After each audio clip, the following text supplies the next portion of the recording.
one. So guys, till now you guys have already learned what are the burdens of a particular motion, what is the structure of the debate, what to follow, what are the responsibilities of people, right?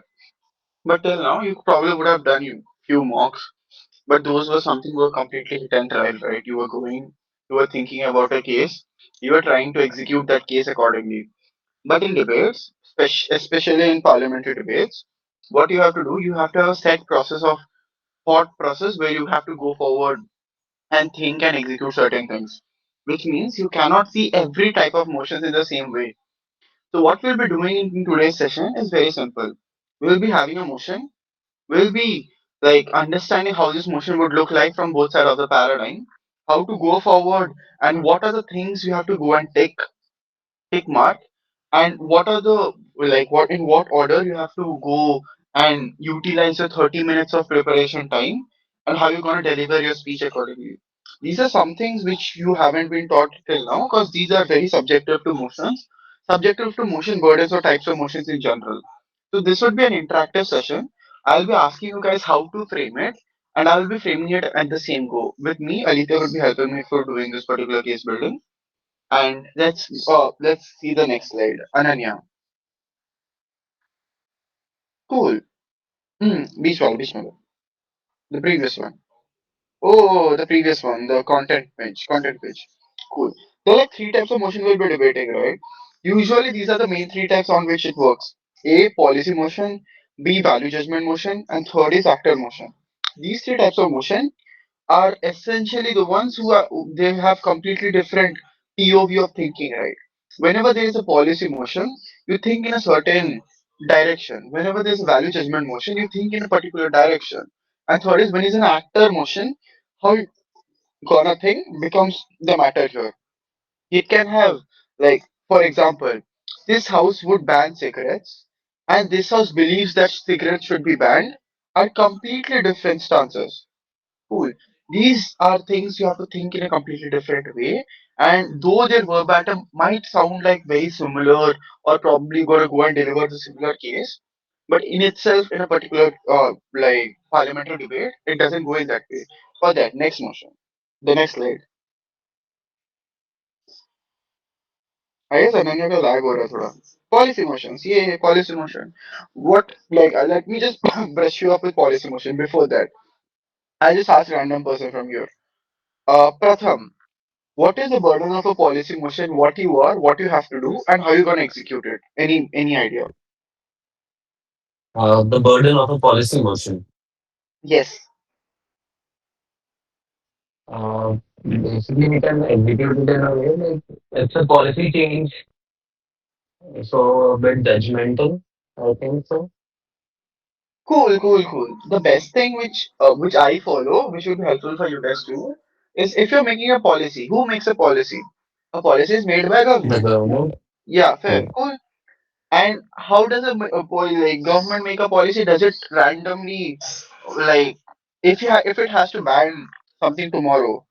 Does it simply stop like will there be a thought process behind the ban of in case there should be any alternative, in case they really require some repercussion measures, or directly they just simply go and ban certain things? Anyone, guys? They have to explain a bit before making the change, before banning something. Yeah, not only that. Yes, Pushpal. I think in a policy motion, you have to show that the policy change that you are arguing for, it does benefit the people and brings a net positive to the society. I Perfect. think that is the burden. That is the second part of the burden of a THW motion, where you have to show that this policy is actually benefiting the stakeholders under it.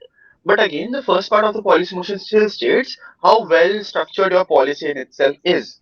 Whenever there are two to three types of policy motion that you would be seeing: A, THW; B, THAW; C, THBTW. These three are the motions that you would be getting. But in most of this, the most amount of yak that you have, or the most of the burden that you have to fulfill, is in THW, where you're literally given the power to go and execute anything. And now you have to go forward and literally work like a government, literally work like a governing body to go and execute a particular thing. Let's see the motion here. Motion.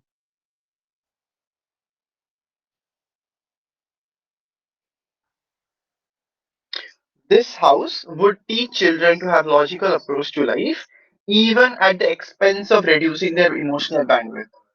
Cool. Uh, Not always you get the government as an actor in a THW motion. Cool. Now, actor basically means the one who would be taking this particular action. Can I get two, three actors from this particular debate, guys? What can be the actor? Who can be the actor? And what actor basically means? Whether the government would be teaching these children, or a random other entity would be teaching these children. What? Anyone. I need few actors from you. Who can be the actor for this motion? Old people, already existing recruits. Anyone. Who are the ones? I'm just asking for you who can be the actor. I'm not saying it should be the perfect actor or something that we would be deciding on. Give me an actor. Yes, Ojas. I think the primary ones would be the students, like the children themselves, and Ojas, oh, this is that is not a stakeholders. stakeholder. That is a Yeah, stakeholder. I'm saying an actor here who the would be doing this. primary actors, I think, would be the Only one you have to teachers. decide. Teacher? Yeah, Teacher is an actor. Awesome. Next. Who all can it be? Yes, Pratham. The education system, the governing body of the education system. Fair. Governing body. Ananya. Guardians in general. Fair. Guardians. Perfect. So these are so many actors that you can derive out of an actor motion, right? These are like if you're a CSE student, you might have multiple different algorithms to go and solve a particular motion, but there must be an optimal solution that you would be getting. Optimal solutions, right? Then how you go forward and understand who would be the actor. If you remember, I have said something in my actor motion explanation that A, you have to have the agency, B, you have to have the urgency to do so. Now let's understand this agency urgency factor by this. What does urgency mean? Agency. All three of this, they have agency to do so, they can be the actor. So perfect. We got teachers, education system, might be the government, third being the parents. Now let's understand out of these three who has the most amount of urgency to do so. How can you go forward and draft this urgency? Urgency is like how if I take this particular step, like which of this actor would be affected the most? Will it be a parent? Will it be a teacher? Or will it be an education system? Who would be the yeah? Will it will it be the children? Children is a stakeholder. I am saying actor. You have three actors right now. Out of these three actors, who would be affected the most by taking that particular action? the education system as a whole. Okay. I mean, how can an education system benefit if you're like getting this logical approach?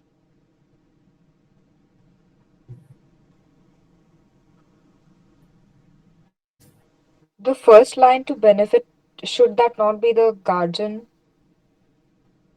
Exactly. Guardian is someone who's taking care of a child, right? Right, which basically means child's good or bad would directly affect them the most. Which means this actor, these are sometimes even the experienced debaters or these debaters, like usual debaters, miss out. It's like the government is not always the ideal actor, right? Right now, the actor is a parent because the parent has to go and mold the like upbringing of a particular child. Which means if the child goes into a particular wrong way, it is the parent who would be negatively affected the most. Which means now you have like understood. Now this parent is someone who a obviously has an urgency. Now, if you look so perfectly, you get to know only this parent can go and actually like refine or change or go and make this particular child having a logical approach because they would be being with the child for the most amount of time. Cool. Now let's understand this motion from the perspective of a parent. Now a parent would teach would teach to children. The parent would teach child to have a logical approach to life, even at the expense of reducing their emotional bandwidth. Cool. Like trying to react in less emotional ways, prioritizing logic over emotions when approaching problem solving. Now let's break down this particular motion again. Parent would be doing so. How would be the parent doing so? First point of actor that you have executed that particular actor. You have recognized who the actor is. Wonderful. Second layer that I would be talking about is how this particular parent would be going forward and teaching this children. Like, now think you are a parent. Think you have a child. Now think you have to say that you have to explain the child that you have to be very much logical. You should not be emotional in your life. How would you do so, guys? I need questions. I need answers. How you being a parent would probably go and do so. Maybe stop reacting to the way a child responds to things. Usually, children cry a lot.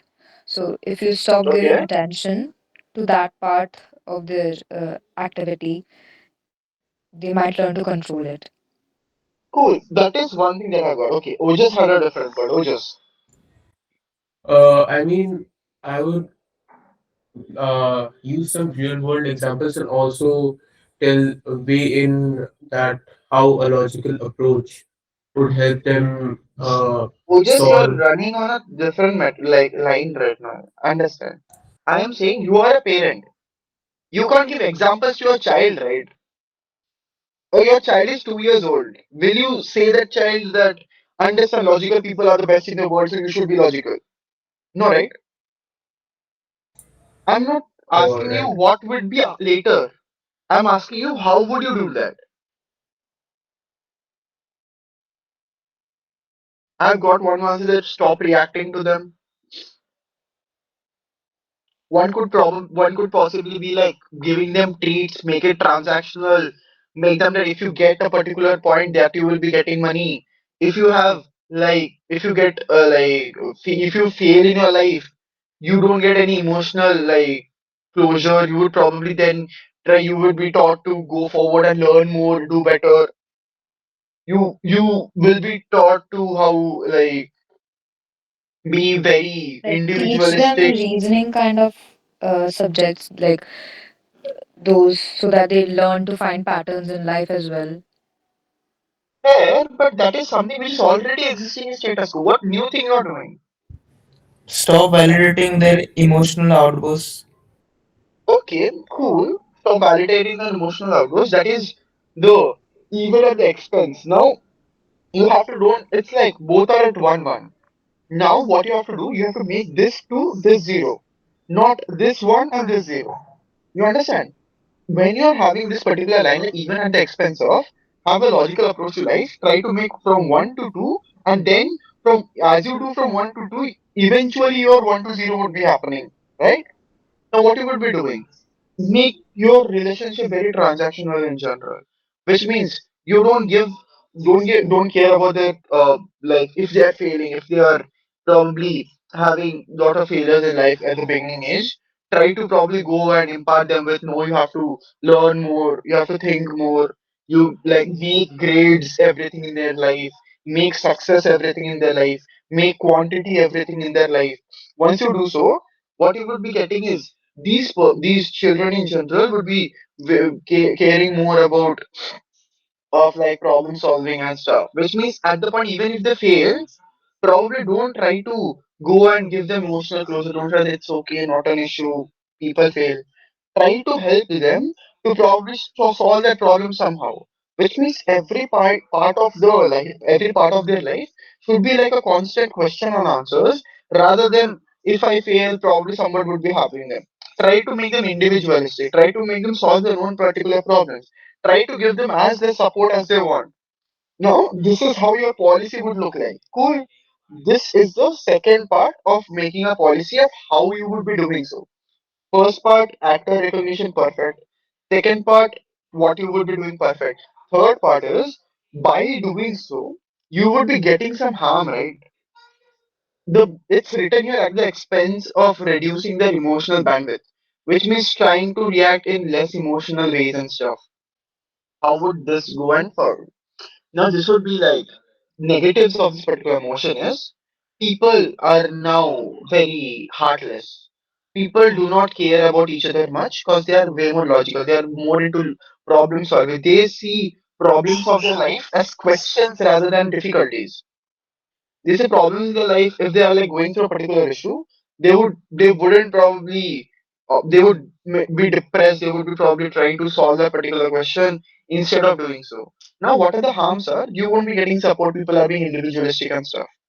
How would you then go and help this through? Any guys, any answers? Everyone.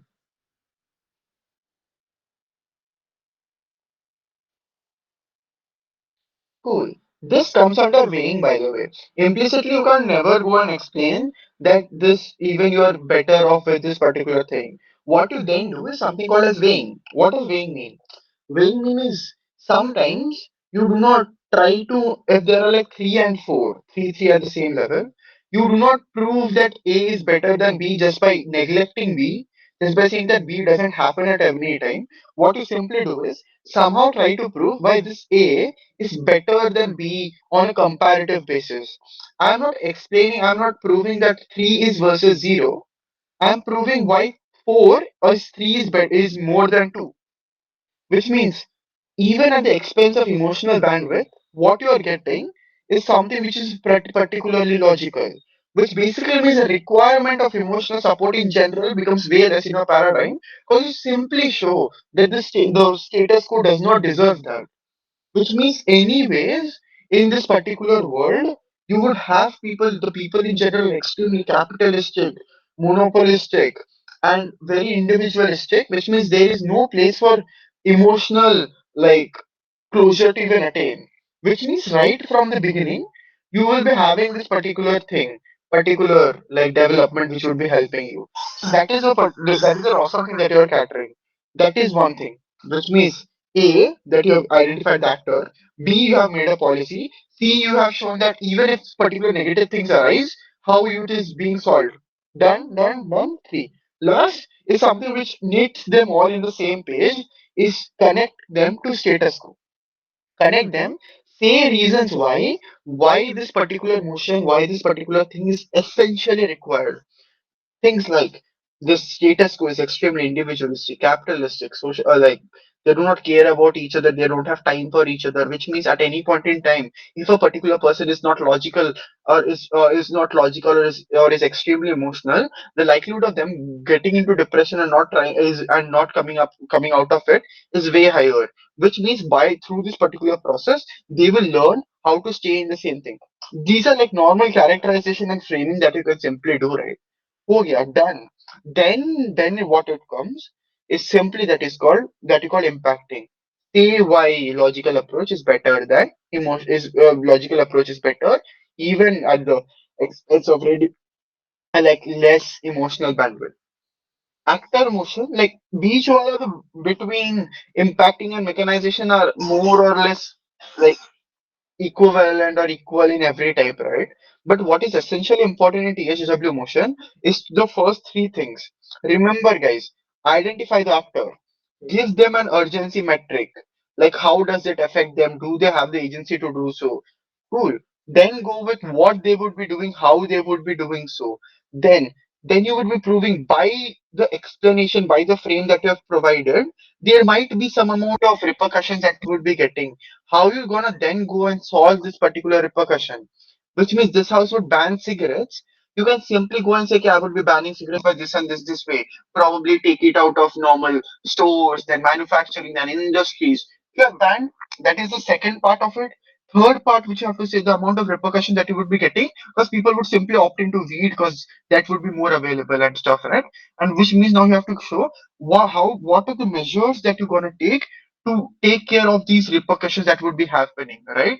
Which means if they are like you would probably go and have more amount of rehabilitation center, you would be doing more amount of campaigns, you would be teaching these women, teaching the family members that these like leaving smoking or leaving weed is something which is really important.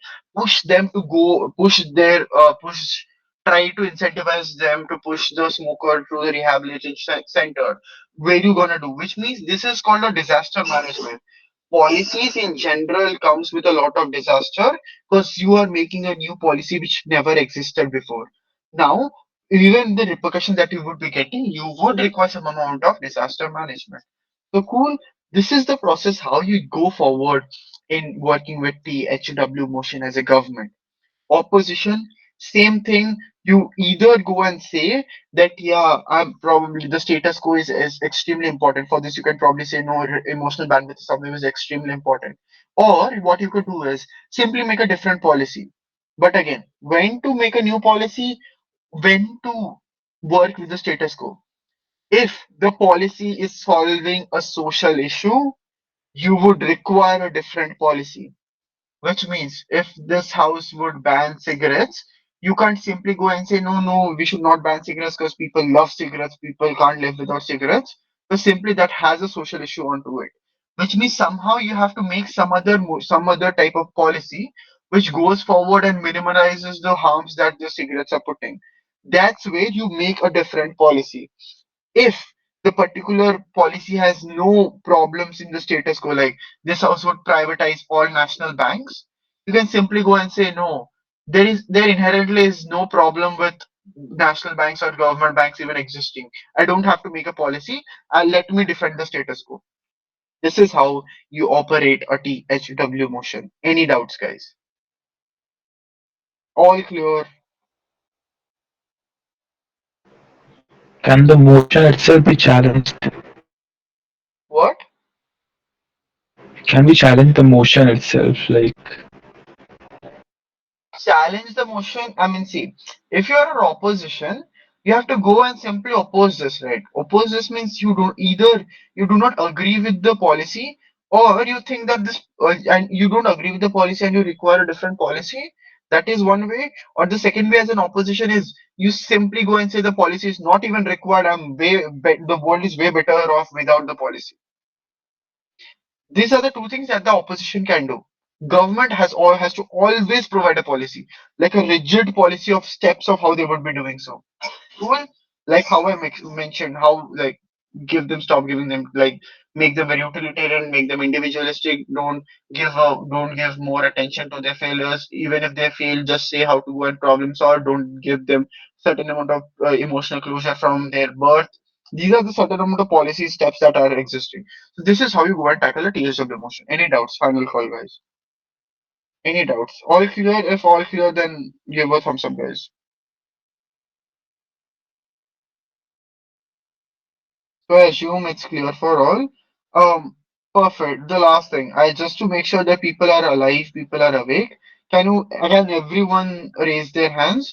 If you can't raise your hands, please drop in a chat box that you can't raise your hand. I would be asking this after every motion type.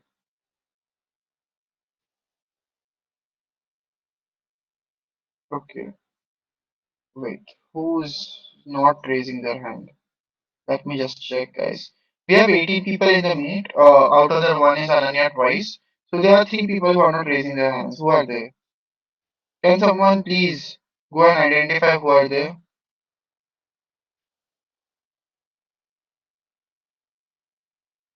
Never mind. I guess laptop is very tough to understand. Cool. With that, now lower your hands, guys. Lower your hands. I just assume that you have understood TSW motion. If you have not understood, please raise your hand and understand wrong. Or you can DM me later, but the likelihood of me answering out to your DMs is very less. I have a lot of DMs to take care of. Okay, next motion. Okay, THBTX should. This show can you do it? Sure, sure. Hello. This is Alithia. I'll be doing THPTX should. Um, are we gonna do like this particular motion itself? ठीक है कोई ना. Cool. Inherently in THPT should the burden of the motion is to like go ahead and introduce some sort of a framework to better understand how exactly like things are working, which means the entire concept that Rajat spoke to you regarding, talking about stakeholders, understanding which stakeholders are involved, etc. You also need to go ahead and tie back some sort of benefit or truth value to that statement, which means I care about the truth value that is there regarding like children being expected to leave their local community in adulthood, which means at Gov, I am supposed to prove that this is true, but also lay out a certain type of framework. So the moment that you see X should or X would, so THBT parents should or THBT parents would, you are expected to go ahead and like create some sort of a framework or some sort of an understanding so that like there is like better clarity in itself. So this is also a policy motion, but with the purview of how THBT in itself functions. I think then there is like multiple things that you can go ahead and do in this particular motion. The first thing that you do is like correctly identify the kind of stakeholders that are involved, or currently identify the kind of problem statement that then exists in this particular motion. I think one, because you care about stakeholders and how these stakeholders are being affected, you go ahead and define them. You talk about how these stakeholders are parents, these stakeholders are children, but these stakeholders are also like the local community in general, which means every single thing that possibly happens to these parents or happens to these children, the way that these children then grow up affects the local community. If they go ahead and leave this rural community in their adulthood, then there is an effect on that particular community as well. So this can be the people who are then being affected, right? I think then you have to go ahead and talk about like why exactly is there a need for this to occur, or what exactly leads to parents making such a tough choice of raising children while putting on this expectation of making them leave the community in adulthood. um does anyone here have any idea as to how you're going to go ahead and frame something like that? Like, why do you think this decision is something that people need to go ahead and take, but particularly parents need to go ahead and take?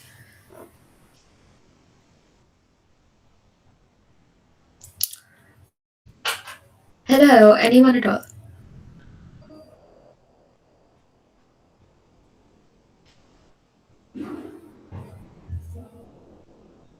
Cool. Seeing none, I'll just go ahead and like tell you. So like there is multiple framings that you can run, right, in a debate. So one such framing would be something like, if you're talking about a rural community, for a parent, I think they view opportunities that they can give their children as something that is very important, which means the kind of opportunities that you then go ahead and have in this rural community is possibly limited, which means you can't go ahead and give your child the very best, or you can't go ahead and give them everything that you want. Which means if you inherently raise these children in a way that they are like expected to leave their local community and like in adulthood, that is, which means you are going ahead and like letting them grow up with you. You are taking care of them until they reach adulthood. And after that, for better independence, for better opportunities, for greener pastures, basically, you go ahead and you leave your local community to, let's say, a more urbanized community, etc.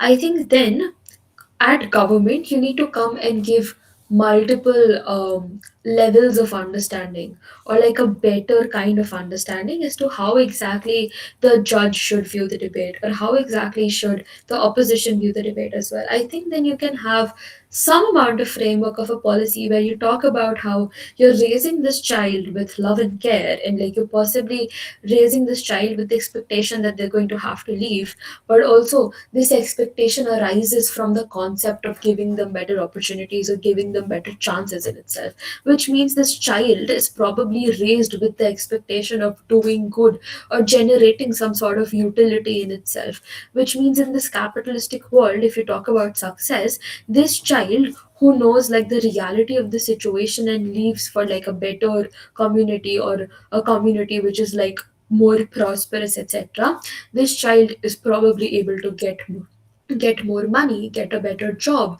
get more social traction, more economic traction that they can use however they want to buy the things that they want, generate more happiness. You possibly talk about how in like capitalistic societies, etc., the way that you do this, or the like the need to migrate to better opportunities is important, etc. So for children who are raised with this expectation, they're possibly better at adapting, whether it be to workplace situations, whether it be to societal concepts, or whether it just be to like shifting in different places. um is it clear until now? If it is, can you just give me a thumbs up?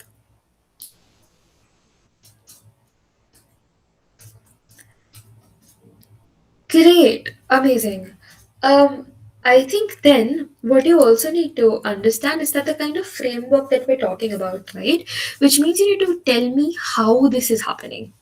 Policy motions or policies in itself are supposed to fill in the blank of how, or the steps of how you're executing something, which means you possibly say something like there being a culture, or like this child being raised with the expectation of moving to a different community, which means the kind of education that they're getting is possibly aimed at, like, adapting to a different situation, which means you're possibly creating more informed individuals in itself, which means the kind of values or the moral system that you're teaching them is inherently important, but also something that can fit in to the other community that these people are talking about, but also on like concepts of, like, this child uh, learning that there is a difference when it comes to opportunity, there is a difference when it comes to ability, etc., which means the kind of difference that then exists in society being something that this child already knows. So by the time they're reaching adulthood, there is some sort of reality that they're facing. I think then you can go ahead and run different types of analysis, which looks like likelihood of this person succeeding, which looks like likelihood of this person being able to opt into better opportunities, or like likelihood of this person being able to give back to their community or give back to their parents. I think if you run arguments like this child being raised in a way which is inherently moral but also very community based, which means that they have this kind of moral compass that they are being shown, this value system that is being ingrained in them, I think the ability of them to like get better utility but also invest better resources and like better um things in itself back into that community. So when it comes to like return to the community, etc., you're able to simply do that more. So you're judging the truth value of the system, you're giving benefits back to the system, you're also able to tell me some sort of solvency or some sort of difference that is like inherently being made. Is that clear as well? Again, thumbs up if you get it. Great, wonderful. I think what can you run on opposition? I think what you can run on opposition is things like, the kind of like pressure that this child is going to face, but also the kind of like rat race that this child is now expected to participate in, which means parents raise you to go ahead and get better opportunities, sure, but because these parents are doing so much to like go ahead and push you into this better community, the kind of pressure on you then is crippling. There is always this expectation of you giving back to to your parents, which is hard to deal with, which means the kind of success that you're aiming for may never be the success that you want, etc., etc. So like there's like multiple things that you can run both on curve and on op. There has to be some sort of an order or some sort of an understanding as to how you're doing something. I think that is inherently when we tell you that something like a framework comes in. So like these policy motions aren't inherently like THW, like hard 100% policy motion, but there has to be some understanding of a framework as to why an actor should do something. So here the actor in itself is like the parent, right? We're talking about parents doing this, so why should parents do this or why should parents not do this? So you have to argue or grapple with the truth value of that system while providing a good enough like purview or a framework with respect like what side you're supporting. Cool. I think that is it for this particular motion for me. Like, does that make sense? Or like, do you all have any questions regarding what I just explained? Yes, Aditya. Do we place more emphasis on how the framework is being implemented or why the framework is being implemented? Right. That okay. Two parts. Right. Why and how. when you're talking about why a particular framework is being like implemented, remember how I told you every single thing deals with a premise or deals with a problem statement. So I think here the problem statement is something like rural communities or rural children not having enough opportunities or not having enough access. I think the why is already covered in the characterization that you have, which means as gov but also as op, the way that you carac and frame out what you mean or what your case is, or why exactly you're saying the truth value is yes or the truth value is no, why is it important, I think all of that gets inherently caract in the problem statement itself. So you tell me why that problem is occurring and how exactly it occurs. I think then the concept of why it is necessary or why it's required is like already there. But if you talk about how it is being implemented, um, you have to put some sort of a how do I put this? Some sort of an understanding there, which means you possibly talk about parents going ahead and teaching value systems to children, but also teaching them the value of adaptation now, teaching them the need for change, teaching them the need to strive for better opportunities, being hungry for opportunities, etc., so that they can go ahead and get better opportunities in this other community or this other place that we're talking about. So a lot of the how gets covered in where you're explaining things, but also what you're explaining. So the kind of steps that you probably have to things. I think THPTX should is inherently supposed to give you clarity in the form of a policy rather than pushing a policy for benefits. So yes, that is it. Does that answer your question? Yeah, thank you. Great, great. That's it. Next slide, please, Ananya.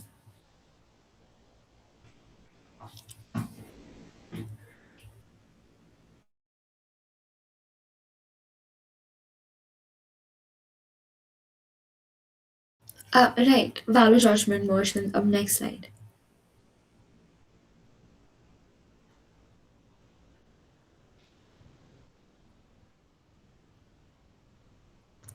Right. Rajat, I think this is yours. Yeah, cool. Hello everyone. Okay, cool. This is a wonderful motion to how to manipulate stuff and get things your way. Okay, cool. What are BT motions, THBT motions, guys? Burdens of THBT motions, anyone?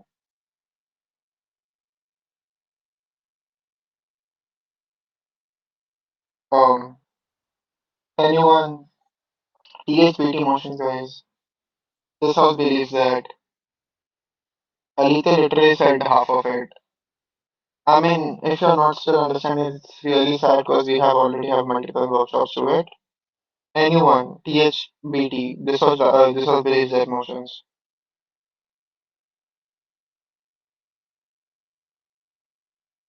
Pushpal. Do you know?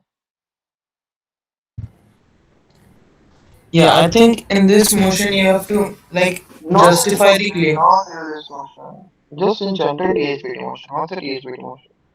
Yes, Pratham, I'll come to you. Wait a second. It is that this house believes that there is the motion like stands true. Like there is like a value to that motion, like a value to that world that you're creating. Cool, cool. It's basically a truth versus false value debate, which basically means if you're believing something, you have to prove why this particular thing is true. Okay, cool. Pratham, what was your point though? Hello. Yeah, but my point was pretty much the same only that to prove the action is harmful or flawed. Which basically means whether this is true or false, and more or less after that, the verbatim itself would justify what you have to do. Which means research Yeah. believes that there is no moral obligation to follow the law, right? Which means we Mm. have to show why this statement is true in itself, right? Which is value of it, which is a good value or a false value. Now let's understand about moral obligation in itself, right? What do you mean by moral? What do you mean by obligation, anyone? What do you mean by moral obligation? Are these like definitions like manipulatable? Like you can like define what you have, like what you mean by the state, that way this works. Yes, I mean, it is manipulative, but that doesn't give you the whole way of explaining it in a completely different way. which means you don't have to lie to it, but you can probably manipulate it in itself. Like you can characterize your own definition for what do you mean by moral, because Your own moral. definition is not something.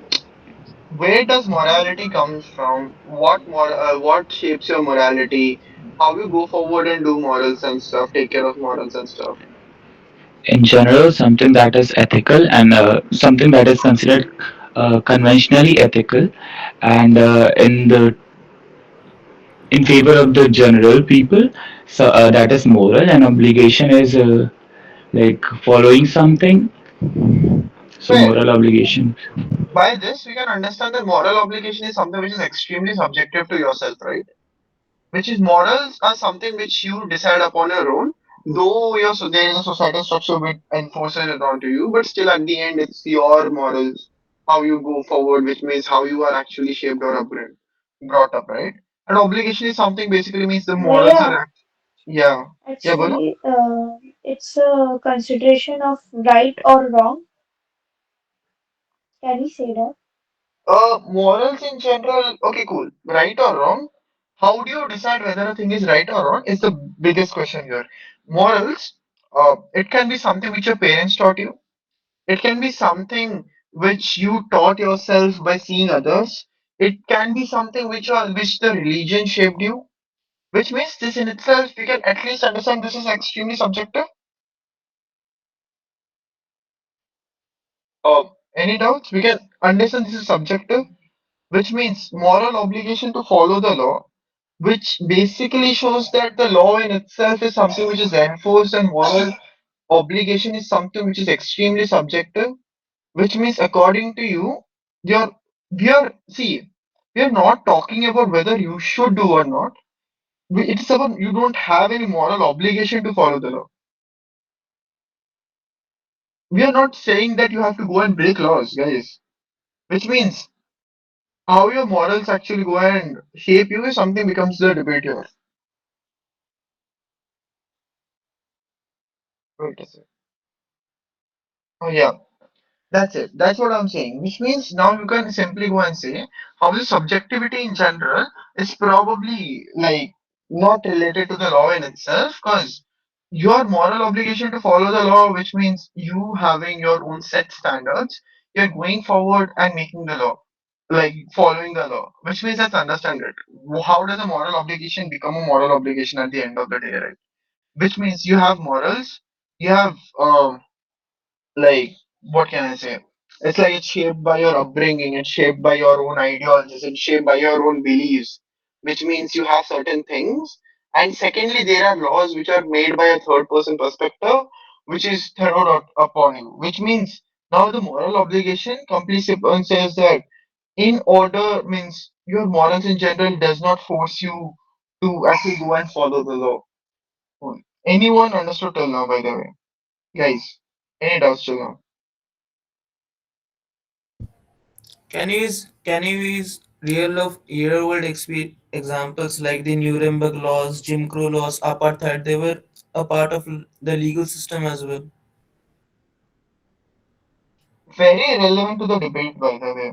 I mean, there is a moral obligation to follow a law becomes a very personal thing in itself, which means uh, when like it totally depends on your morals, right? Which basically means you go forward, you have a completely different belief, then you go forward and particularly you have to follow a law. Now, what can this even look like and how you gonna probably do this particular motion? You simply say how people in general have completely different upbringings, have completely different morals, which means set standards should be completely different for certain people. Which means a law can ask you to do something whether like we are not talking about whether this would be beneficial or would be like negative or not. You have to simply say the moral obligation is something which is completely different. Let's understand this. Wow. Let's understand this thing, right? Um, like you have a completely different belief, and on a negative basis, on an opposition's case, what could this look like? Moral obligation, you can probably brought up. Your morals can be something called as right or wrong. The government case is completely skewed on how personal belief should be mattered more than the law, which means your personal belief system might not align with the law at every point in time, right? Which means now your moral obligation does not have to cater to whatever you're trying to follow, which means it becomes an enforcement rather than your own obligation to follow. That's why there is no moral obligation to follow a law. On a contrary basis, you can simply go and explain how morals are completely like moral from where does moral even get derived from. Morals simply derive from what is good versus what is bad, which means any like inherently the religions in general are ought to be teaching you about good versus bad or the correct versus wrong things, right?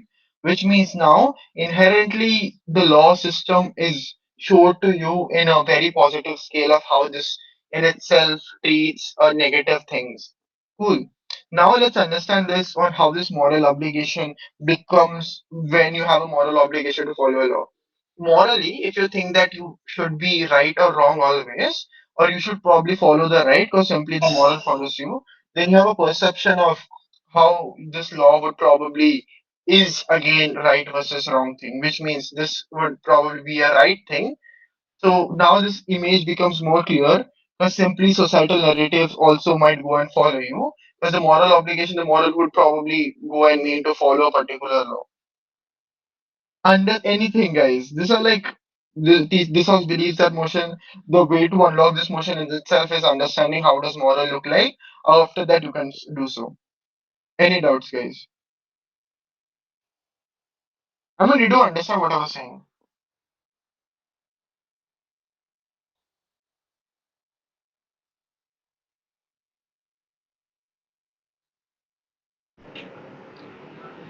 Any doubts?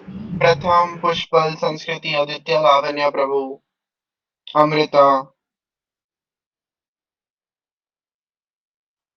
Try to explain what a moral obligation looks like, right? Then you show. I'm not saying whether you should be lawful or lawless or something. You should follow the law or not. There's no moral obligation, which means you are either see you have to follow the law either ways on both sides of the paradigm, because simply you're enforced to, otherwise you would be fined or something. I am saying how to go forward and internalize this following of law. Do you get this, guys? Prabhu, do you get it? Yeah, it is simply that if something don't align with my understanding of morality, I need not follow it, or I might follow it. It is very subjective. That's all. That becomes a Gov's case. But in Ops case, you simply go and show how the moral obligation or the moral in general is something which is extremely aligned to rights versus wrong, and the law in itself is probably more aligned towards how to go forward and defend these rights, right? Which is the right versus wrong right. Which is the moral obligation simply goes to follow the law. Where simply you are morally strong, you morally want to protect something which actually defends the right, which basically means you still have a moral obligation to follow the law. This is the opposition's case. The previous one, which I have explained, is the Gov's case. Any doubt? Pratham,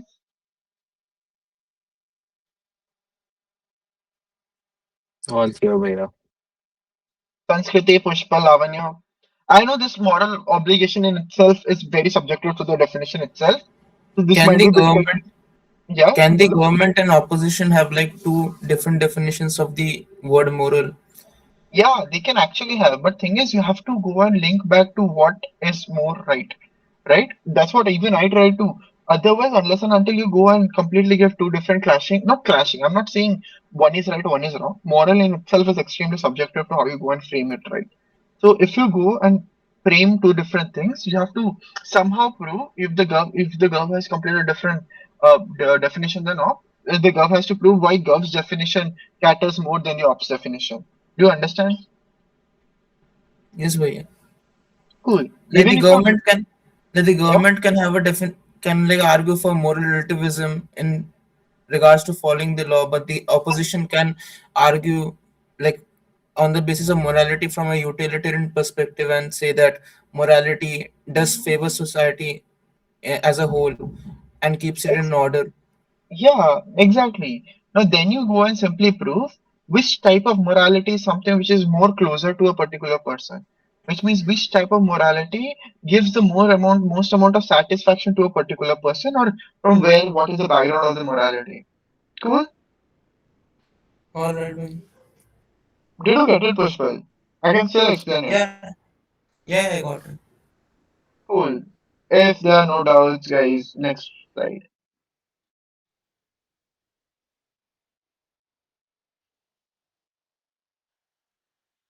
Oh, THS, TH motions. These are like extremely simple motions. So this has your suppose, this has opposes. I won't be taking much time on this because these are very easy motions. What is the burden of a THS motion? Sanskriti.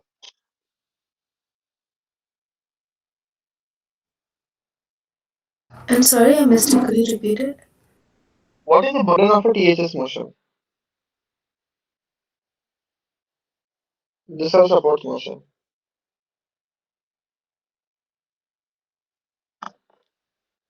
Sanskriti, were you present in the last few mocks? I did not attend the first one, but I did attend the other two. Okay, cool. Were you there in the types of motion mock? Types of motion session? No, no, I was not there. Did you go through the YouTube video of the types of motion? Yes, I did. Okay, then what is the burden of a THS motion?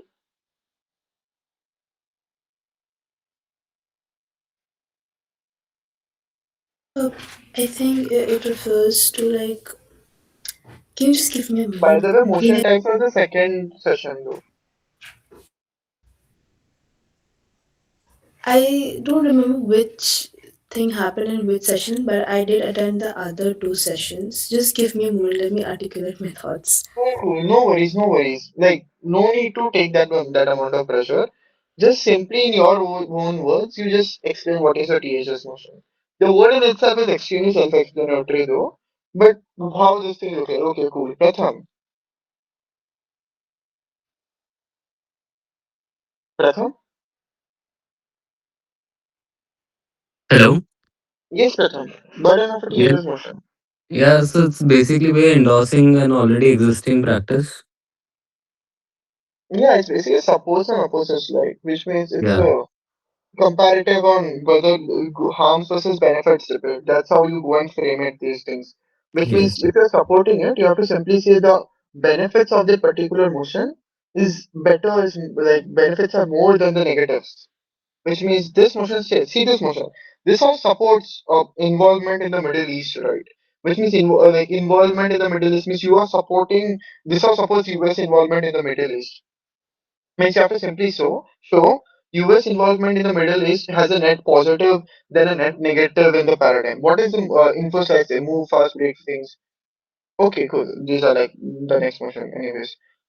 So yeah, these are like THS motion, which means now you're supporting US involvement. You as government have to go and say means from which frame you are working. You're probably working from a frame of the complete world in general or how the whole geopolitics would be working.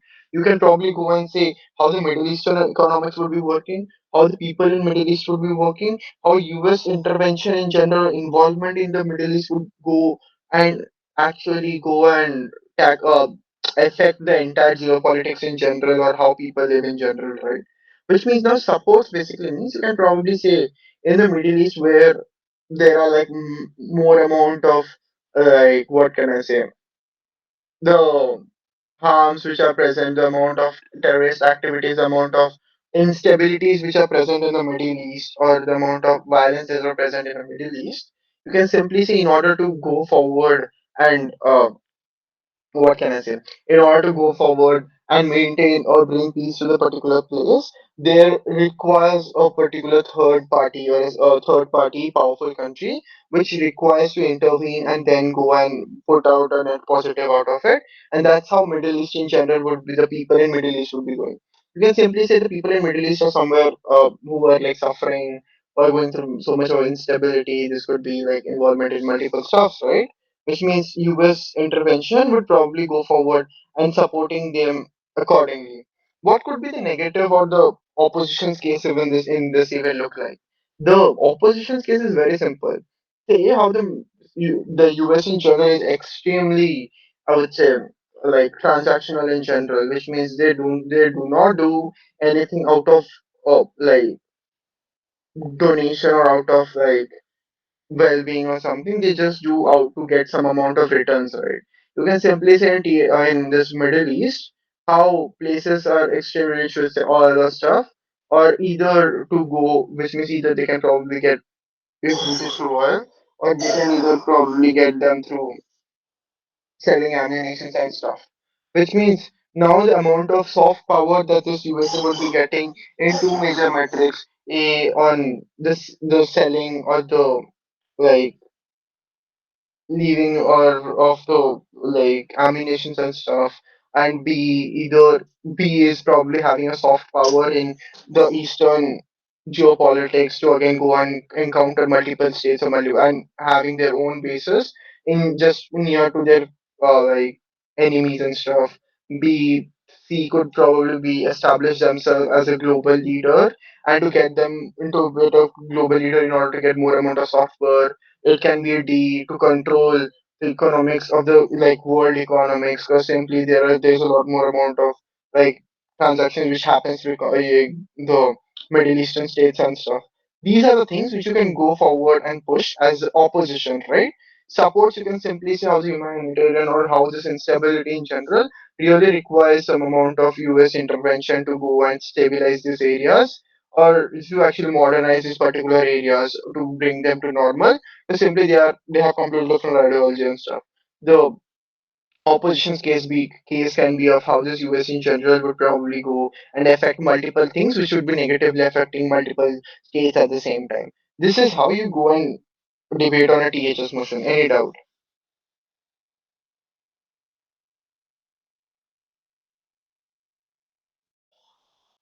Others? Any doubt?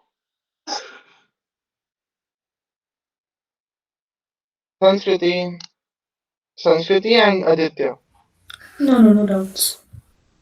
Perfect, perfect, perfect. Last is THO motion. This is like they completed like the exact opposite of a THO motion or THS motion, right? Which means like move fast, break things means emphasizing rapid innovation, iteration, and experimentation over perfection, common in early tech culture to disrupt things. Which means they have to make changes every time. This is opposes to move fast, break things, a philosophy in the tech sector. Cool. Okay. Opposing motion. I guess this is supports motion because we have already done. I need points from opposing motion from you guys. Prabhu, Pratham, I need points from you all. Uh, I need points, guys. Anyone? Aditya? Yeah, we can argue that perfection is not implementable at all, because if they try to implement something perfectly, then there are going to be mistakes ultimately. Cool. You can yeah, fair. I mean, that is the same thing, right? Which means opposes the move fast break things. The imposter literally says emphasizing rapid innovation, iteration, experimentation over perfection, which means they don't need perfection anyways. This ideology is completely different. Aditya, come again. Prabhu, wait for a sec. By the way, what's your name, Prabhu? I don't know. I haven't seen your name in the database. What's your real name? Prabhakar. Oh, cool. Got it. Aditya, understand this motion. Read this motion again. Yeah, just a minute.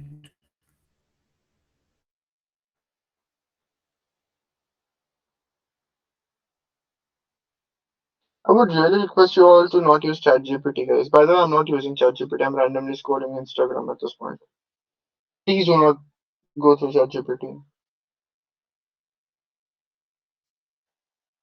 Here the opposition is supporting move fast break things, right? Just talk about the government's case here.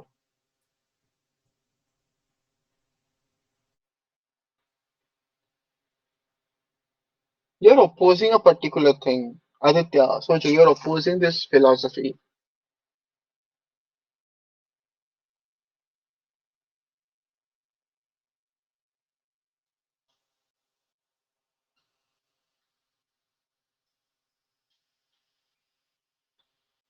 Pratham, any case? Well, we can argue that the mistakes will waste more time. Cool. Then how you gonna think about this, right? You have to think multiple things like this. How what is happening? Rapid innovation, like you're trying on something for like short duration. Think. Till then, Pratham.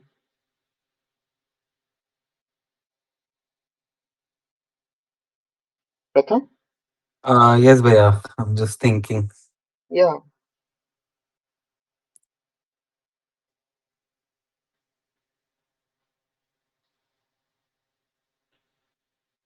Okay. You can simply say how these things in general is something which is a subproduct of a larger subproduct of an ADHD or something. Which basically means at some point in time, not ADHD is similar, it would be probably more like FOMO. Which means tech companies in general, when they probably go and see the other tech companies are having certain amount of benefits here, certain amount of like they want to go and be the first comers there because this ideology is very common in tech companies. The one who makes it first, who actually would be dominating. But thing is, in tech sector in general, once you go for move fast and all, there's something called as beta testing. There's something called as very fast going forward and releasing of stuff, which basically means though it is not perfectly fine. For example, the even in say mobile phones, what you simply get is beta versions. You would be getting updates, which might have a lot of issues and stuff simply show how this tech sector in general is something which is extremely sensitive to flaws in the very first place. Which means at the cost of rapid innovation in general, what you are missing out is perfection in general. Which means at any point in time, if your rapid innovation like make gives you a certain flaw, which means the flaws can be actually drastic in general. This would probably look like a complete amount of like data leak. It could probably be like like a big amount of like blackout in your tech industry. Something like what happened with Microsoft or Cloudflare recently because they wanted to make changes so quick. It could probably be something which actually are not perfect and goes into the hands of the users. Users would be having bad amount of experiences, which means you like the amount of FOMO this particular philosophy is bringing on is simply not able to give humanity the best perfect product of it. What is the meaning of perfection in itself here? It doesn't mean a completely new thing. I would probably have a perfect, what can I say, mm, version of this phone than having like a phone with six cameras who's not working in the very first place, or probably a RTX 5090 in this phone if it doesn't work.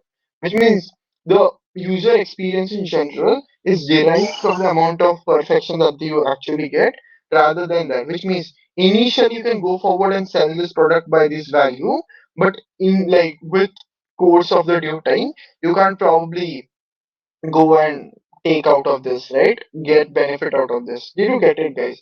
These are like very ye wala thing. Do you get this move? This is like opposing. Move fast, break things. Just say why these things are actually negative in the tech sector.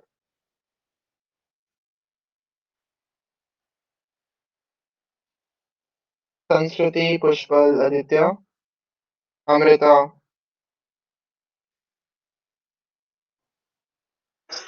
Cool. When you have to support these things, right?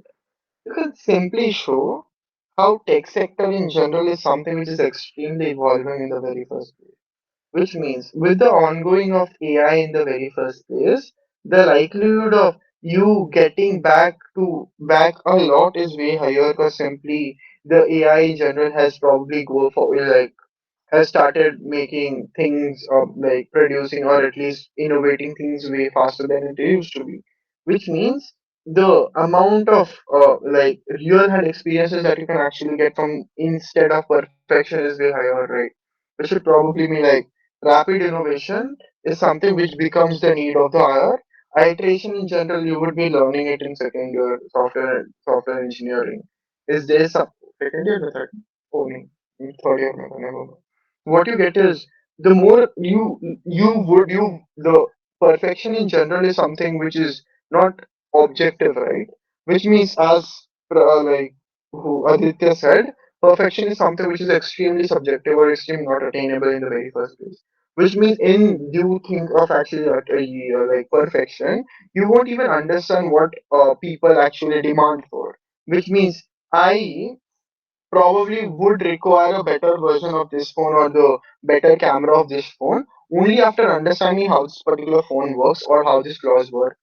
Which means even if you provide me a particular perfect version of something, the likelihood of them actually having flaws would simply be, because simply in a mind, the people in general have a comparative of a better thing even existing in the very first place. But again, innovation in general.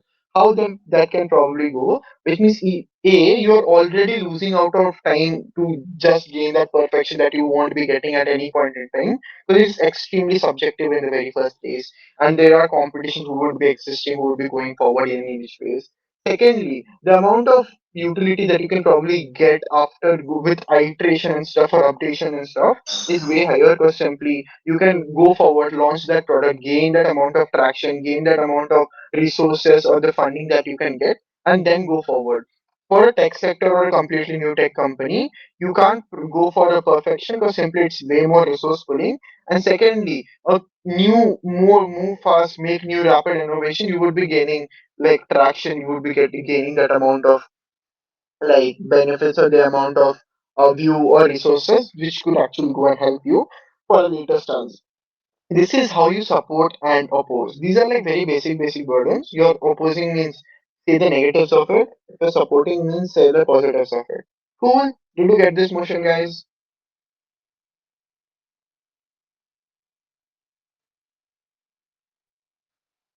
Cool. Next motion.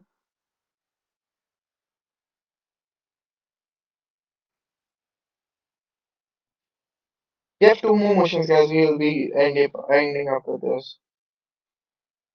And then yeah. Okay, cool. Wow, this house prefers the half empty over half. Okay, we have three more motions. I guess.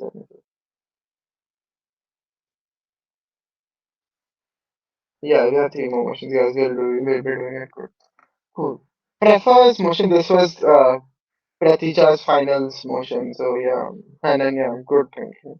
Okay. Individuals who believe in the half-full philosophy focus on the optimistic aspect of life, which allows them to find silver linings in every situation. On the other hand, those who believe in the half-empty philosophy take a more critical approach to the life, preparing themselves for the worst. Cool. Now, this was prefers half empty over half full. What is the burden of a prefers motion, guys? Anyone? Yes, Pratham. But yeah, they basically say that which system or way we would rather prefer when the reality comes to play. Cool. That's a way of I think like this is yeah, yeah, Pushpal. I think this is about I think this is about creating two worlds. The government has one world and the opposition has another world, and they have to prove which one world is better. That is something which exists in only prefers a world motion. Prefers motion is very simple. Like this is like preferring one thing over other, right? Which means you have to simply this is a very extremely comparative motion. How what does comparative motion mean? Comparative motions are like you prefer ice cream over uh what? Brownie. No, that doesn't mean you have to create a world. Yeah. Then I'm saying prefers ice cream over brownie, which basically means you don't have to always go and create a world where ice creams exist or brownies exist, and a world with only ice creams or a world with only brownies, right? That would only happen in motion where this house prefers a world where they were only ice creams and not brownies. That is a world building. I'm not mentioning whenever I'm not mentioning anywhere a world. You simply know that this is extremely becoming an X versus Y debate, which means you simply say the utility you derive from X is more than Y for government, and the utility that you derive from Y is more than X for the opposition. Which means the government would say half empty is better than half full. The government would say this. Government would say half empty is better than half full. The opposition would say, no, the half full is better than half empty, which means you simply go and say how your stakeholders would be deriving the benefit out of it, then they would be doing so. Cool. For this, I need points, guys. Let's hear some points from you all.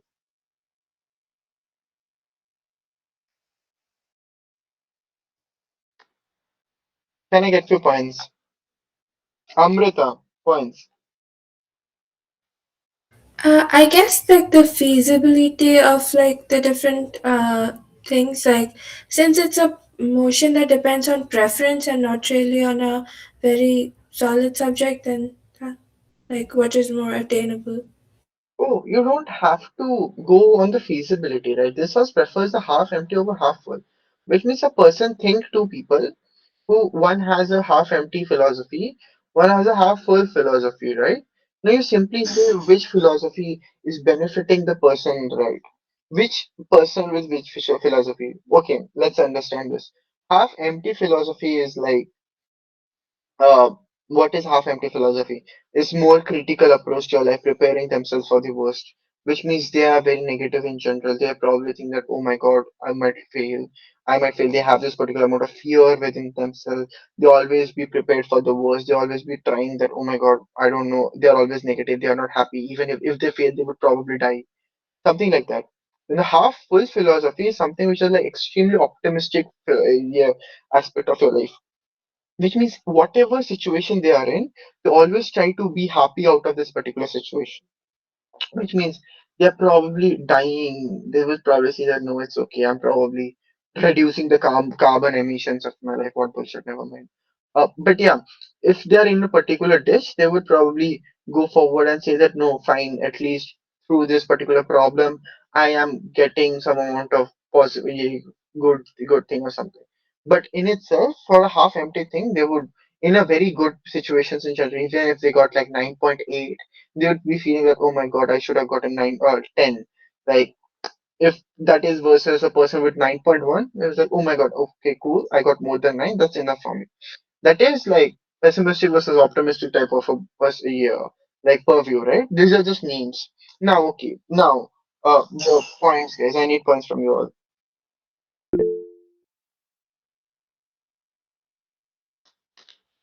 Yes, Prabhakar. From the opposition, it can be the point can be the person preferring actually from the government side, the person preferring the half full philosophy in the life that they are always looking at the silver lining. They are not actually they are more of delusional and do not uh, they do not understand where they actually stand in their life, and which is making them unaware of their present scenario, and also it pushes them into uh, an utopic world where things might not be as merry as they appear or as they presume it to be. So uh, Cool, it but is not. again, Prefer's motion is never a negative motion, which means as a government side, your primary burden is not to show why half-full philosophy is bad. You should simply go and prove why half-empty philosophy is better than half-full philosophy. Do you get it? It's not, you don't have to prove half-full philosophy is shit. That's something you should prove later on, but primarily you have to prove why half empty is better than half full. Pratham, okay, wait, Aditya. Yeah, so everybody makes mistakes in life, and the burden that those mistakes leave, those don't just disappear. So to be able to accurately judge the correct situation the person is in, and to be able to move ahead in life while carrying those burdens, they need to have a half empty philosophy. Someone with a half full philosophy will just ignore whatever happened previously. Could you please explain it 1 second because it was very knifey case for me. Yeah, well, so when somebody makes a mistake, the repercussions of those mistakes have to be paid for. So They have to consider that previous mistake when going ahead to make when going ahead and making more decisions in life, if especially if those are more critical mistakes. And in such a case they have to be able to judge these mistakes. And someone with a half full philosophy, they will only try to see the positives, and they will not be able to like see the or judge the repercussions that their previous mistakes are having on their Perfect, current perfect, situation. perfect. This is a like point that you have mentioned. Now you simply go one step down. You simply show what are how these how this thing would be affecting people in general, which basically means you simply show how people like a person in both the sides, which means you can simply show the person with a half empty philosophy would probably have a better life or would probably have the likelihood of more chances, more success in his life because he simply learns from every mistake because he simply takes it by heart. On the other hand, the half full philosophy basically means that you don't have that amount of like uh, benefit or you don't have that amount of success in your life because you simply do not take these things positively. Cool. Whenever you put a point, I love that you did a contrary of A over B. You simply push one more of how this is affecting people. This is called as impacting. Once you do certain amount of impacting, you know how to go forward and actually wrap that case. Cool. Nice thing. Next. Pratham. Yes, Bhaiya. So, like half-empty thinking can lead to better decision making under pressure. Cause optimists usually freeze when their reality clashes with the expectation under pressure, and pessimists aren't surprised because they have already accounted for those failures. Can result in calmer reactions, quicker pivots, and Cool, better. cool. The thing is, like, you could like the opposition might simply come and say, even in this situation, the likelihood of this, like half full philosophy people would be like very positive, which basically means the breakdown that you're trying to prove won't be a breakdown for them. Then how you gonna go and explain this? Uh, You can let me simply go. think. Hey, no, no. You can simply go and like modify the statement in the terms of utility, right? Even at the amount of like ideologies that you have, there's certain Hmm. amount of things which are basically more materialistic than ideologistic, right? Or like ideology based. Like this is basically like a pragmatic versus principle, which means in a very bad situation where your family actually needs certain amount of like things, which means like probably you were very like optimistic and did not make like क्या बोलते हैं uh, life policy or medical policy or something like that, health policy, you are very Hmm. positive about it, where basically the half empty people have probably spent their money, were very anxious, and they have probably gotten a good amount of like policy and the like fallback mechanisms ready, which basically means even on a principal level, even if they are well off, even if the opposition is well off, simply on a materialistic level, the amount of pressure, the amount of problems that would be weighing, which means the people with the half empty would be way better. Oh, Yeah, understood. Okay. perfect. Sanskriti, yes, your point. Oh, I had similar points that a half empty perspective, highlights what is missing, and it acts like an incentive to fill in, and it gives people motivation to work harder. So it's actually a good thing. And it prevents toxic positivity also. Cool, cool, fair, fair, fair. Similarly, you can go and prove that why these things are actually negative to the people in general. That is one. What could be your ops case in this thing? My ops case would be like the half full philosophy actually fosters gratitude and gives a sense of positivity, which is essential for long term endurance, avoiding burnouts. How does that affect people? I mean, why do you think avoid like burnouts? Like, what is the reason behind burnouts in general? Burnouts in general will happen when you probably don't People want to attain. overworking themselves to achieve perfectionism is like one reason for burnout. Like they want everything to be perfect and they keep overworking themselves because they're always like, trying to achieve better. that will like slide on your case more because simply you can the proposition would say that no, then fine, cool. In my paradigm, people are getting perfection, they are good. Then why does your burnout case become a net negative?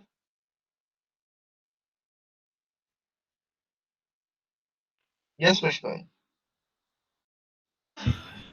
I think one proposition that the opposition can have is that people who believe in the half-full philosophy, on the contrary, they stay more calm and they can better evaluate the situations or the problems they face because of the calmness or peace that they have in their life. And the contrary, the half-empty people, they become more anxious and they take very, very erratic decisions or decisions that maybe are irrational to the problems they Perfect, face. perfect, perfect. Which means the mindset or the state of the mind that you would be Um, having in a problematic situation is something which defines you a lot. Which means the decision making capabilities that a half full philosophy person would be having is way more than the half empty philosophy in the situation of process. Again, then there would be debate on. I'm sorry, guys. There will be a debate on which is better, a long-term planning or a subtle planning. You simply say that in certain issues where no long-term planning would affect you, in those issues like suddenly a car accident happened, what would you do?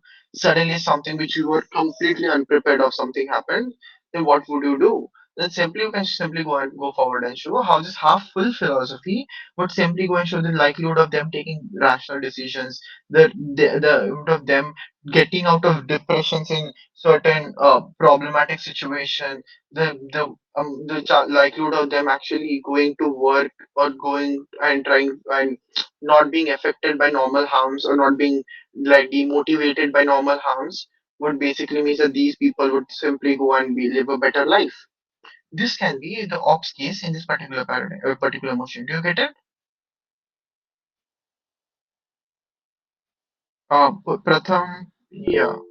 Yes, yeah, Pratham. but yeah. Can this also be a point like optimistic people? They also generate spillover benefits because they are more confident, so they'll collaborate more, attract support, and as a community, they'll function and prosper. Fair, that is easy, but okay, Pratham, can I know one thing? Do not take it bad. By any means, are you using ChatGPT?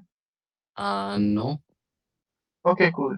The thing Yeah. is, these are points in general. Whenever you're putting forward in debate, you have to Okay. simply go and show how societies in general actually go and format. Which means, how do people go? Which means, would a person go and be friends with a more cautious person, or a person who is extremely positive and does not take things seriously in the very first place? Only then you can go and probably prove these points because suddenly, if a good opposition comes, like good opponent comes, Okay. normal one-liners would collapse. There's something before a particular assertion, you have to give certain amount of characterization. That Okay. becomes a world building or a building of that case. Then you have that assertion, which or that mechanization that you will be pushing. The final case that you do is what I explained to you last time is Yeah. impacting. How it is impacting people in the lowest form, which means there is a societal definition which is bringing to your assertion or mechanization. Then there is an analysis which goes forward and proves a particular assertion. And finally, at the end, how the people are being affected through this finally. That's how a particular line works. You could prove that, and you can simply prove that by seeing how people work, how relationships work, how like society or community in general works, who are the ones who actually get affected the most by by positive people and stuff. Even after getting positive relations, how would it even affect you? So these things are the things that you can actually inculcate. Cool, Okay. Yeah. Understood. cool. With that, next slide, please. Last motion, guys. Last motion. This is a THR motion. That will be the end from myself. The last motion will be taken by Alithia. Okay, cool. The info slide isn't that important though, but the info slide says Chinese proverb, whatever is written. I hope there is something written. I hope there is something meaningful which is written, but let's understand. Translates to as poor as we are, our children educations can't be poor. Cool, cool, cool. What does this mean? Cool. This is a very beautiful question. This also regrets the narrative of how parents should always prioritize children's education, even if it comes at high sacrifice or cost. What does this look before the THR motion burden? Anyone, quick.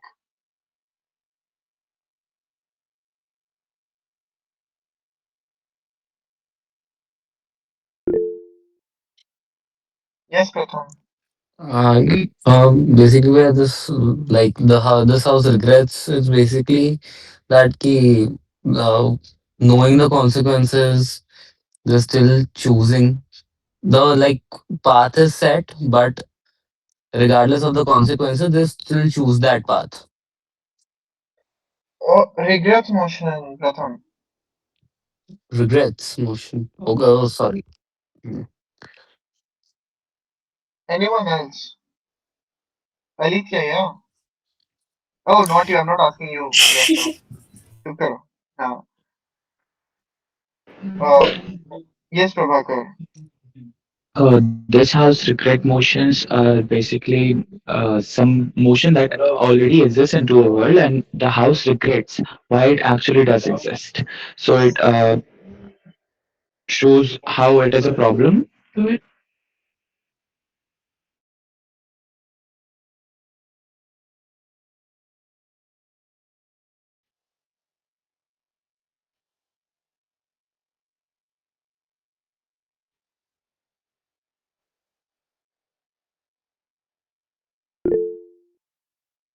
Yes, Pushpa.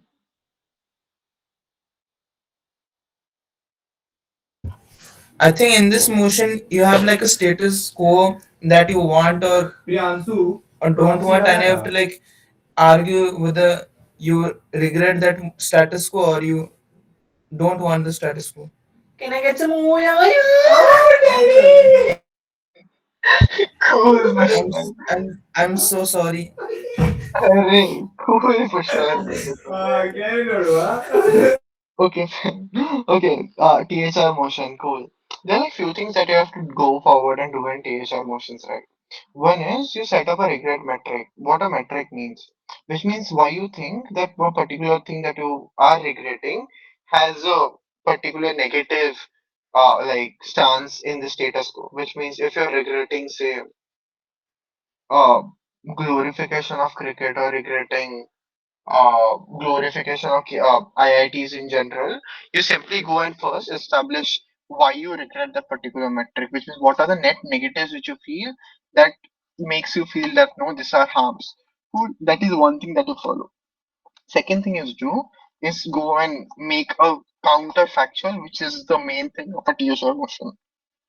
What does a counterfactual even mean? Counterfactual basically means you go and like make a completely different alternative of how where it started. Which means, for example, what is emotion? And this was reduce the narrative how parents should always prioritize children's education, even if it comes at high sacrifice or cost. What does this mean?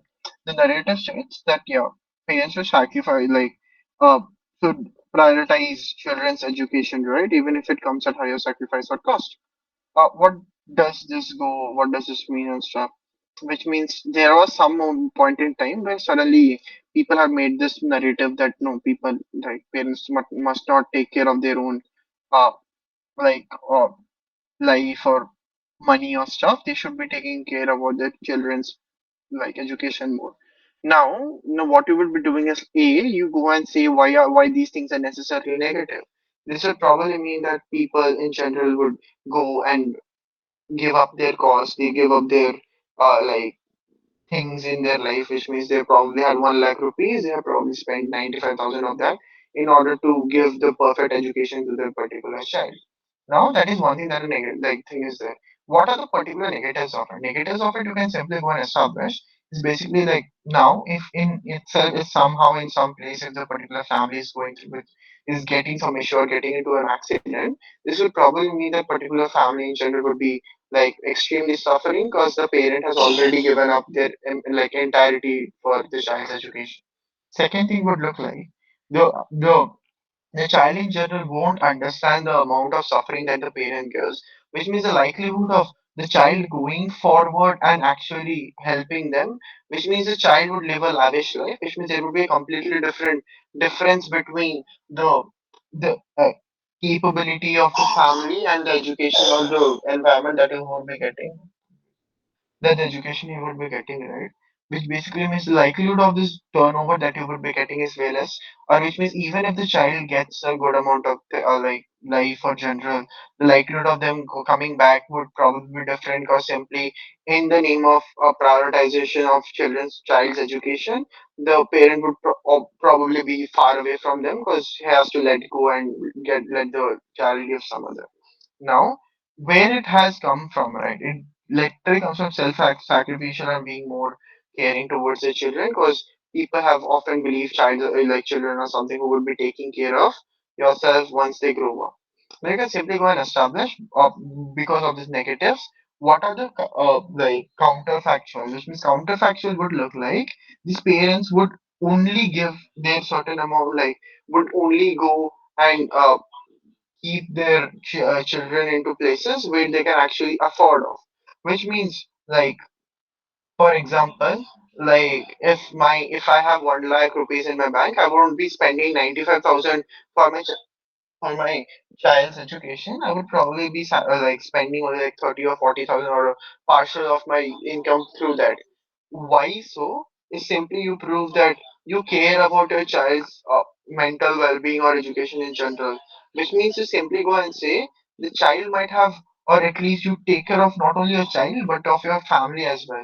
You are nowhere in a position to go forward and probably help your family in case if any problem issues, which means you think about your future in a different way. You think about your future on how you would be helping your family because you're still earning, which means child's education time you're still earning, right? Which basically means you have to think of it completely, which means in case like the child would be getting that amount of education. Now, if the child has different options, child wants to do a master's degree later on, a child wants to do something else, you would still have that amount of capital, which means that the amount of mental strain that you have to go through entirely, which means people in general would be living a good life, and the benefit that you would be getting is something which would be similar because A, you're taking care of your whole family in general, and B, the comparative benefit that you would be getting on both sides of the paradigm is way lesser, which means me going to 1 lakh school versus me going into a 10,000 school, the final product would not be of that much of a difference to that of me, my father dying because 90 he had spent most of this wealth on me. Now he's probably suffering and he's sacrificing everything. He's not getting anything. Cool. These are the counterfactual it would look like. Then you simply say why that counterfactual of the other world where this thing would be working is essentially benefit where it's better than the current status quo. Cool. Do you get this, guys? THR motions do take some time to understand later on, but when you get so, this will be beneficial. Got it? Others, okay. What you would be doing, Pratham, in a THR motion, how you would be going and like mm, giving a gov speech. Basically, we'll tell the benefits we got from it, but the consequences were not expected or were regretted. Oh no, THR motion, the essential thing that happens in THR motion is you really create a world here. You really create a world where a completely different narrative is working. You create a world why that is more likely. Yes, Sanskriti. Now, let me just clarify. So, the proposition has to prove that this narrative is harmful for the parents, and the opposition has to prove that it is essential for the children as they're like the driving force of society. Uh, no, those are like extremely secondary things in the motion. Uh, do you get the concept of a counterfactual though? Yeah, kind of, I think so, What is maybe. a counterfactual?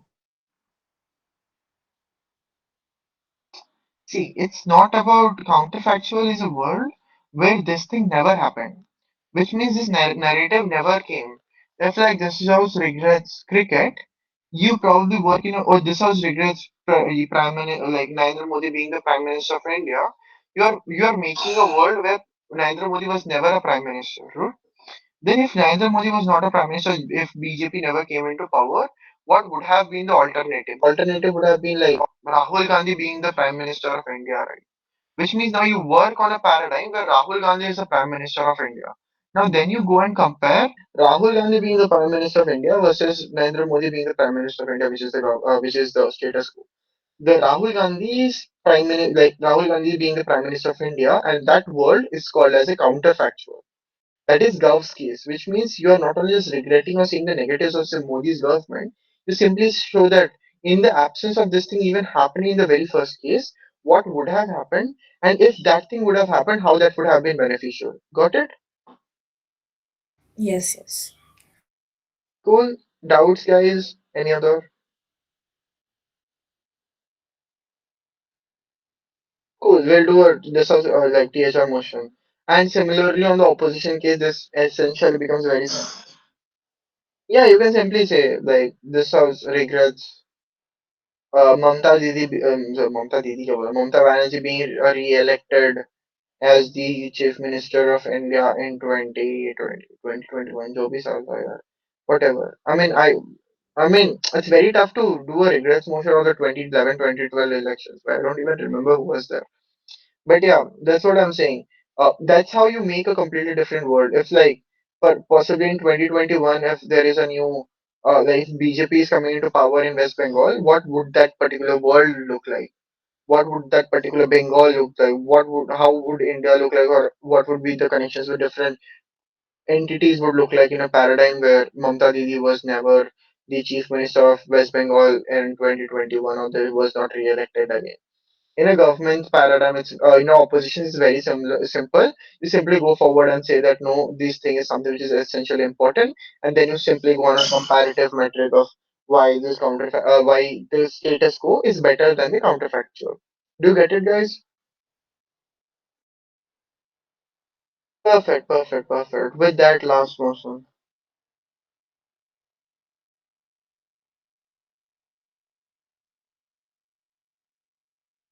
actor motion, Alithya, AK motion, could you please? Right. Hello, hello, how is everyone? Can we like have a raise of hands to see if you're like still well and alive? Right, amazing. Thank you so much. Also, glad that we're ending with actor motion. You all can like lower your hands. Glad that we're ending with actor motion. Trust me, it is the most fun motion that you will do ever. I think the moment that you get an actor motion, there is like a certain burden that you have. Can anyone here tell me what is the burden of the actor motion?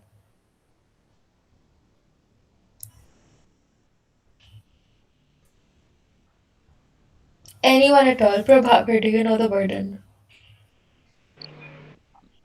So in the after motion, uh, we need to identify who the actual person accountable for doing the act and how his act would be making an impact on the society as a whole.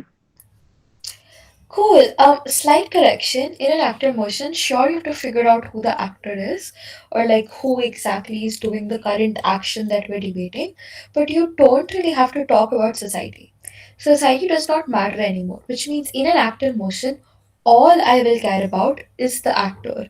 Which means let's say we have a motion like this house as Niharika would stab Sanjeev, then we don't really care about what happens to Sanjeev. We don't really care about how Sanjeev is feeling. All we care about is whether Niharika wants to stab Sanjeev or not. So, as government, you go ahead and like tell me why it's important for Niharika to go ahead and stab Sanjeev, and as opposition, you tell me why it's important for Niharika to not do that. It is entirely from the actor's perspective. Yes, it is actor centric, which means the concept of actor incentive also comes in. You have to go ahead and analyze what would this particular actor want? What does this particular actor look like? What is important to them? What is not important to them? What influences their decisions? What influences their behavior? So basically, you have to do an entire analysis on the actor find out their incentives, find out why they are the way they are, or tell me this is the reason why this actor is XYZ, and then you go ahead and debate. So every single thing that you then introduce in that actor motion has to either directly affect the actor, which means you either benefit the actor or you harm the actor in some way. But that entire thing happens with respect to the actor. So here we have a motion, right? We have a motion saying this house, as a beginner hero in a high crime city, would choose to follow Batman's philosophy over Punisher's philosophy. Like, it's a very big motion, right? So here the actor is this beginner hero. So this beginner hero you have here in the info slide itself, it is a high crime city, and they're telling you what exactly is Batman's philosophy, which is based on a certain moral code where you don't go ahead and kill people. You believe that criminals should be judged like by the law itself. Criminals should get a second chance, etc. Punisher's philosophy is inherently distrusting these criminals in the first place, distrusting the justice system because it's corrupt and inefficient, and they believe that the best moral way to deal with criminals is to just eliminate them in the first place. So, what are you going to like? How are you going to look at this motion? You're going to look at this motion as a beginner hero in a high crime city. So if you talk about what exactly does this hero look like, what do they want to do, what is important to them, why are they probably a hero in the first place, what influences them, etc., etc. So, let me just give one piece of framing for the actor, and then I will ask you actor incentives. So I think as a beginner hero, I am probably very novice. I possibly don't have a lot of resources. I possibly don't have a lot of ability to go ahead and eradicate crime entirely, which means as a beginner hero, I have certain limitations when it comes to capability, when it comes to my agency, which means the kind of like change, whether it be systemic or whether it be in the crime system, that I can go ahead and like ensure is very limited. Like, can any of you tell me what do you think a beginner hero in a high crime city would care about?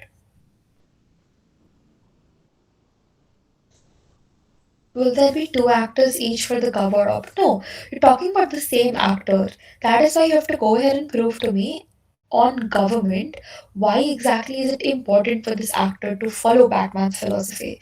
And on opposition, you talk about why it's important for the actor to follow Punisher's philosophy, which means you have to go ahead and prove the incentive is skewed on one side. So why is it better for the actor on government side? Why is this particular thing so important to them that they have to follow Batman's philosophy? So you have to go out and you have to weigh out incentive if you are cover op and tell me why exactly does this incentive reflect the best on your paradigm. So cool. Does anyone know what could be important to a beginner hero? What do they care about? No more crimes or lesser crimes? Sure, absolutely. They care about having lesser crime because they are a hero. That is why they're a hero in the first place, right? So they want to eradicate crime. They want to ensure this place is like crimeless. Anything else? Well, a beginner can't just pass their judgment as per their own wishes, because as you said, they will have their limitations. So, for a beginner, they will probably be following Batman's philosophy. Good. That is a fair claim. How do you go ahead and characterize it? How do you go and like impact it? I will say the same that you did. It is like I will sound like a beginner. The kind of tools they gain is probably less, but the kind of like opportunity that they had to deal with crime or correct criminals or even arrest criminals is very, very less. So for their ability to like go ahead and decide who gets what punishment, who gets eliminated, who does not get eliminated is very, very less. I think then it is hard for them to go ahead and like ensure deterrence, like stoppage to crime occurs while ensuring that there is moral benefit or there is some sort of morality that exists on the other side. I think I would frame it, and this is how you case build in itself. I think I would frame it as a slippery slope. This is a beginner hero. He is very susceptible to things that are happening around him, and he is extremely idealistic. He is very moral, I would say, or like he cares a lot about removing crime once and for all, right? Because this is a very high crime city, which means sure, I go ahead and like eliminate a criminal who was doing something bad, but how many criminals do I eliminate? Like how much do I then actually go ahead and like sacrifice my morals to go ahead and create this deterrence effect for criminals? Then do I really have a moral code? Then do I really have morality in the first place? And this guy, this beginner hero, cares about morality because he's a hero in the first place, and heroes always hold themselves to like impeccable moral standards. So till what end am I still a good guy? Till what end am I still some sort of an enforcer of justice? When is it going to change, and when do I become a criminal because I'm going ahead and eliminating anyone who seems like a threat to me? Like, does that make sense to all of you? Just give me a thumbs up if it does. Right. So, what do you understand by this? I think with analysis like this or argumentation like this, you're able to understand how exactly to link incentive to impact or link incentive to an argument. Cool. Does anyone else have any idea regarding what this hero would care about?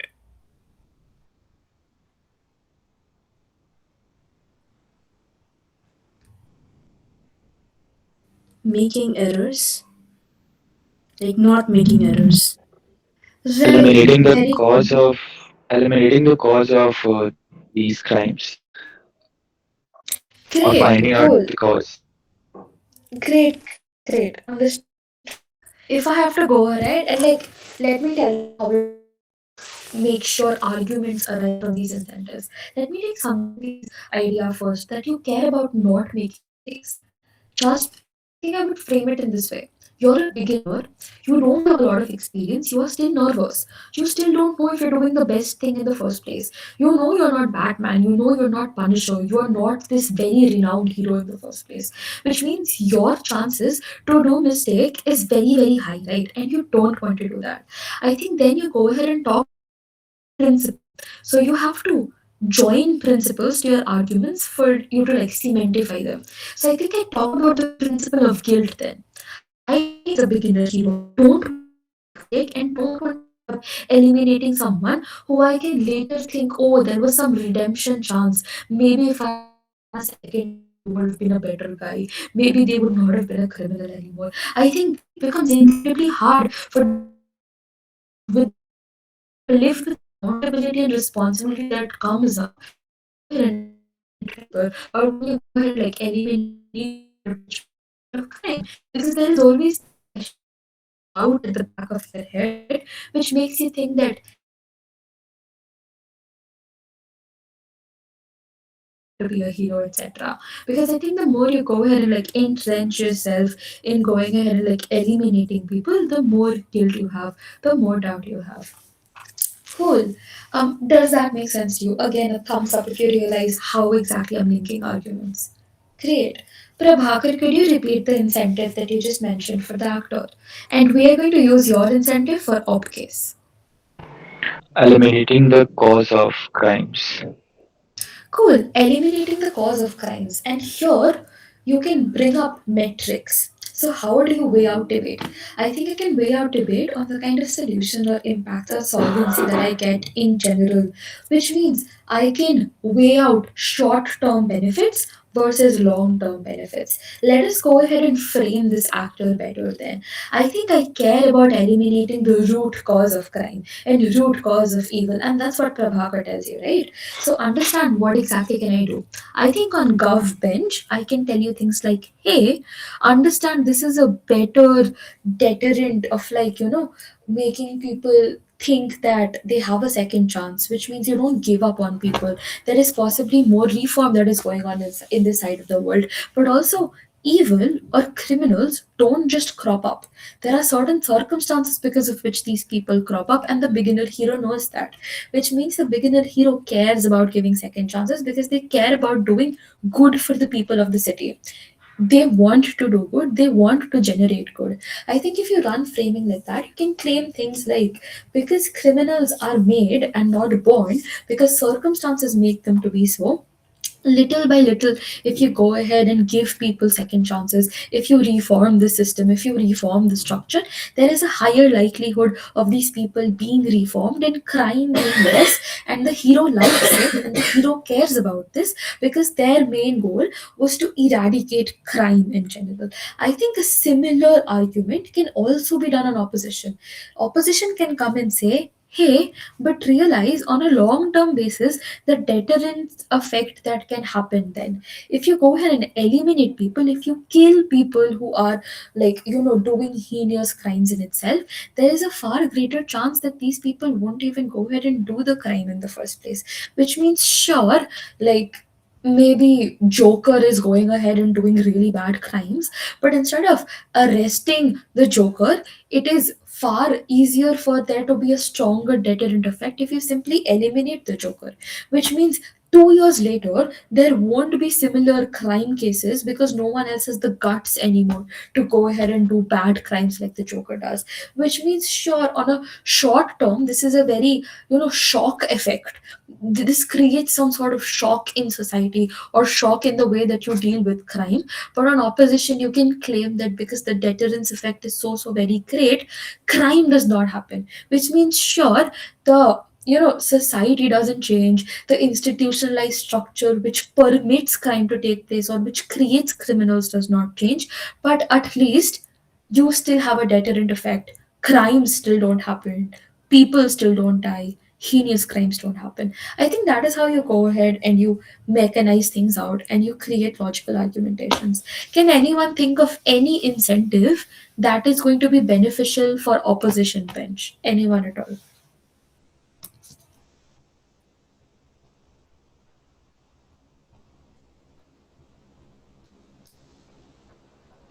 Yeah, the opposition can claim that they are only eliminating the perpetrators who are committing more heinous crimes, and that these people who are committing more heinous crimes, they are irredeemable in that sense. So judgment needs to be passed by the beginner hero themselves.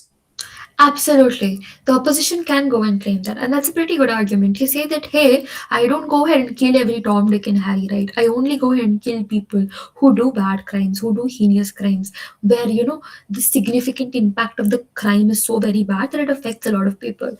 I think then pardon me. I think then what can opposition do? Opposition can come and weigh out lives. They can come and tell you, is the life of a criminal really worth more to the hero than the life of, let's say, 100 good people or 100 innocent lives are? I think then you can come ahead and claim the hero cares about protection. The hero cares about protecting his people and his city. And if that means eliminating people who do heinous crimes, that is a trade off. That is a bullet they will willingly bite because you simply care more about securing better lives for like 100 innocent people. Does that make sense to all of you?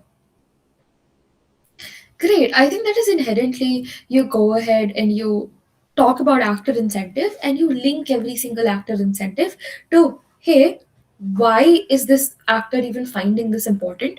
But because this actor is finding this important, what can I then go ahead and argue, or what impact can I then generate?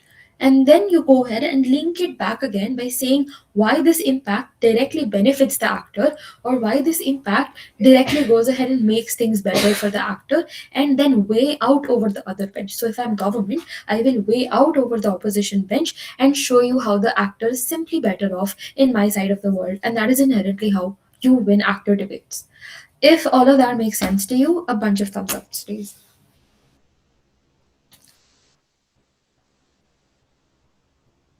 Right, amazing, cool. I think that is it, right? I don't think there are like there's any other thing to cover, right, Ananya? Okay. I mean, I think we did actor motions enough. I don't think we have to go ahead and talk about parents and children anymore. We've done enough of that today. Rajat, I think I'm done. Yeah, yeah, that's it, guys. If you have any doubts, If you have any doubts, please yeah, reach out. Any doubts for now? Otherwise, we can conclude the session. Deva, you can stop recording.